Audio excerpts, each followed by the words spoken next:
Hi there everyone, Rick Goetze here. Happy to be with you today. Welcome back to my YouTube channel.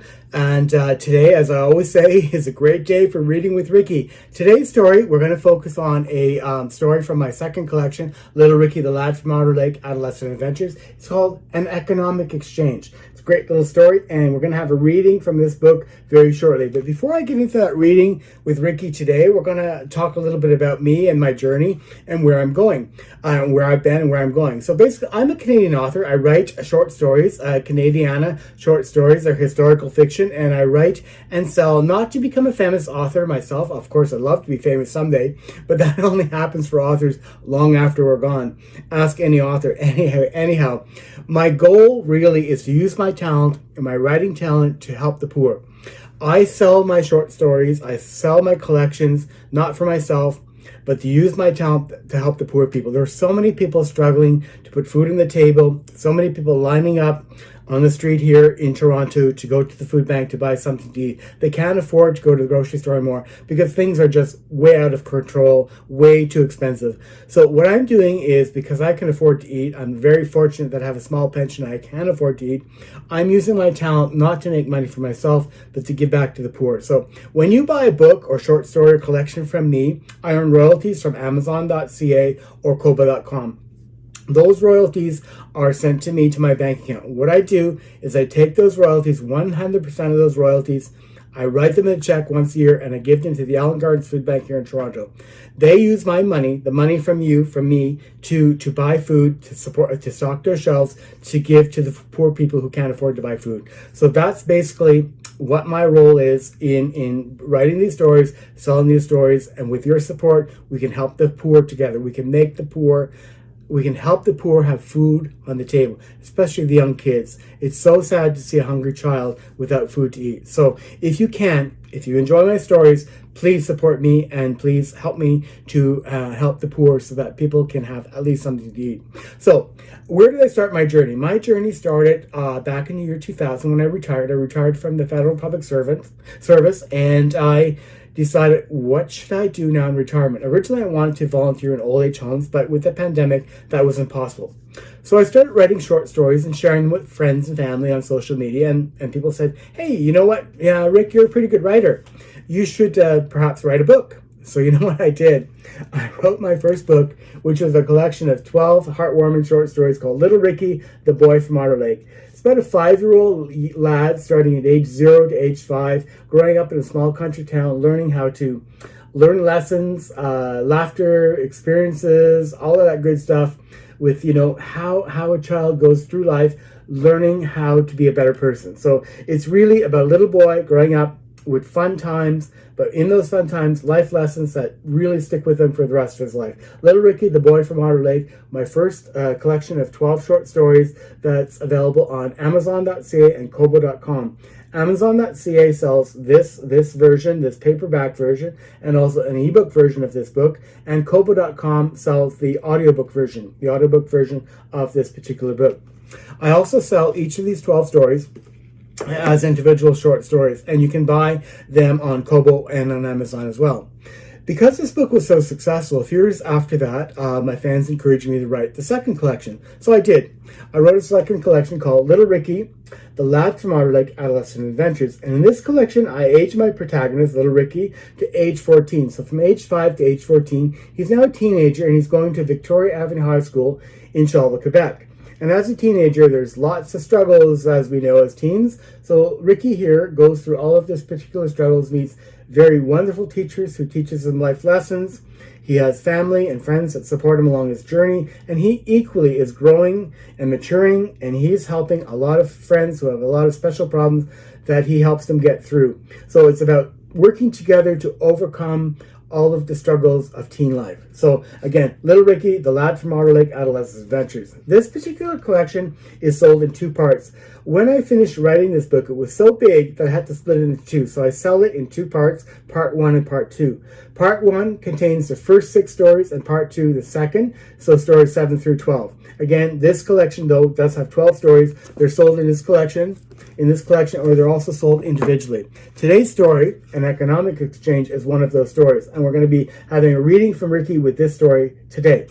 But before I get into the reading with Ricky, 2 more things I want to mention about my journey as an author. This year, just last year in 2025, I started in 2024, but I published in 2025, because the first collection, Little Ricky, the Boy from Otter Lake, was so successful, people are asking, oh gosh, you need to come out with some sequels to those stories. So I did. So I came out with Little Ricky, the Boy from Otter Lake, the sequels. So each of the original 12 heartwarming short stories now have a sequel individual short story. 12 more short stories to continue on where the originals left off. So 12 stories in this new collection called Little Ricky, the Boy from Otter Lake, the sequels. So where we left off in the first book, you can now pick up and carry on where the story left off and find out what happens next. Little Ricky, the Boy from Otter Lake, the sequels, available on Kobo.com and Amazon.ca. Lastly, before getting into today's story, I want to say that I have a third collection on the way. Part of it's already published, but part of it's still being written. It's Little Ricky, the Young Man from Otter Lake, that is coming along. So basically, currently I have 4 stories complete. 3 are published. 3 are published and available on Kobo.com and Amazon.ca. The 4th story, a love story, is coming out this summer 2025. Hopefully by the end of the summer I will have it published. And if all goes well, health permitting, I'm going to try to have another story, 5 or maybe a 6th story out before the end of this year, 2025. If not, in 2026, when I'm feeling better, I'll start writing more, and hopefully I can complete 6 new stories to complete that collection, Little Ricky, the Young Man from Otter Lake, with 12 short stories as well. So coming along. Anyway, those are all the stories that I have together, or what's coming, but today's focus is going to be Little Ricky, the Lad from Otter Lake, Adolescent Adventures, and an Economic Exchange, and we're going to have a reading from Ricky about that, but let's just take a quick break, and I'll be right back, and we'll have a reading from this particular short story. Be right back.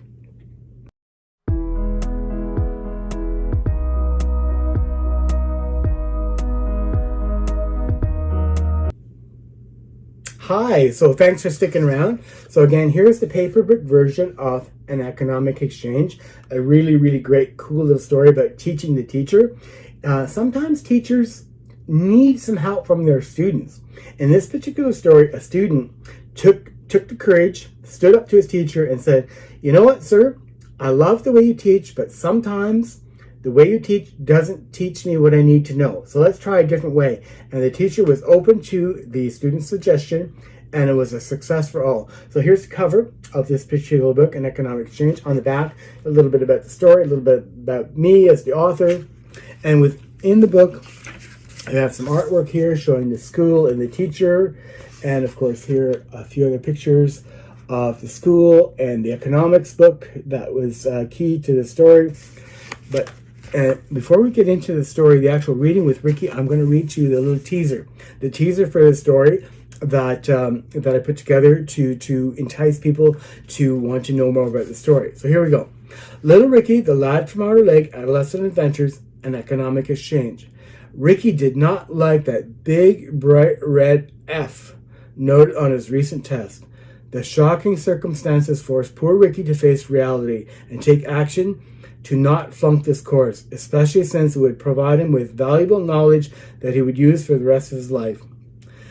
The incident pushes the Lad from Otter Lake to a pivotal turning point where he reaches out to a sympathetic and understanding teacher. With the support and help of a respected economics teacher, Mr. John Spaveri, Ricky is able to influence and use alternative teaching methods that prove not only beneficial to him, but to everyone studying Economics 101. The traditional course delivery by this admirable teacher would be forever changed, showing that despite having any fears, being honest and able to suggest change can achieve amazing results. And that is true in anything you do in your life. So being honest and able to suggest change can achieve amazing results. Try it. Anyway, hang in there. I'll be right back with a reading from Ricky for An Economic Exchange. Be right back. Great. So now let's start our reading with Ricky, An Economic Exchange. Surprisingly, for November, which was usually the darkest and dreariest month of the year, these November days, though crisp and cool, were relatively bright. The town of Otter Lake, Quebec, and surrounding villages of the Pontiac region had already experienced their first snowfall on All Saints' Day. That unexpected early snow at the beginning of the month warned everyone that winter was not too far off. Luckily, due to the warmer, sunnier weather that followed, all the snow that fell on that day had melted. Both Thanksgiving and Halloween were now distant October memories. Photos and recollections of these events, whether etched or frozen in time from family get-togethers over lavish and delicious turkey meals with pumpkin pie during Thanksgiving weekend, or from spooky goblin-themed parties or trick-or-treats on Halloween night, were now long stored away in photo albums, or as cherished memories for the teens attending Victoria Avenue High School. It was unbelievable that the first of the month had already occurred last Thursday, and today being Monday, November 5th, 1979, Ricky the lad from Otter Lake, as well as the other teens from around the region, were back at school for yet another week. The slender, square-faced teacher, with the straight, sleek, side-parted hair and his big dark-rimmed glasses, stood firm above a poor, discomfited, seated Ricky. Mr. John Sproviere, the economics teacher, was waving a cautionary extended index finger dramatically. Showing disappointment on his face, he counseled, "Ricky, you did very poorly on this last test. I expected more from you. I am sorry, but I can only grade you an F." The teacher dropped a scribbled-upon marked test paper upon Ricky's desk. The moment it fell to the surface, Ricky affirmed that indeed a bright red encircled F was screaming at him from the top of the page. Ricky's face contorted to one of disappointment as he quickly grabbed his failed test, stuffed it into his economics book, and then slid back in his chair with a defeated slouch. Mr. Sproviere turned from Ricky's desk and walked on to deliver either similar bad news to Ricky's fellow students, or perhaps some good news to a minority of pupils who had passed the test. Ricky was not doing well in Mr. Sproviere's class, and now he wondered quietly to himself why he had chosen to study economics this year. Ricky knew in his heart that something had to change, because he needed the credits from this class in order to eventually pass the year and move on to grade 10. He decided there and then that he had to work with Mr. Sproviere to find a solution. Mr. John Sproviere was one of the trusted and respected teachers that worked at Victoria Avenue High School in Shawville, Quebec, during the 1970s and early 1980s. He was a dedicated, knowledgeable teacher who taught math, history, geography, and economics to his students. While in the classroom, he came across as a stern and demanding teacher, but his methods pushed his students to reach higher in order for them to succeed. Generally, he was very personable, but with Mr. Sproviere in charge, there was definitely a line drawn between who was the student and who was the teacher. So that's my reading from Ricky today. Hopefully you enjoyed this little reading from Ricky. And the rest of the story is available in this book, An Economic Exchange, sold on Kobo.com and Amazon.ca. If you like this book and you like this story on the YouTube, this reading with Ricky on the YouTube, give me a thumbs up. It'd be really great to see that. I love if you'd leave me a comment. If you're liking this story or any of my stories, just leave me a comment. Your comments bring me joy. They really do. So when I read your comments, I really feel filled with joy, and they really help me to adapt and to write new stories for the future. I encourage you to subscribe to my channel so that you'll always know that I'm here and that you can watch my YouTube videos. And if you click that bell button will notify you when I post new stories here on my YouTube channel. I thank you for checking in today. Again, Rick Oates here, Canadian author of the Little Ricky short stories. Take care. Wishing you all very well. Bye-bye.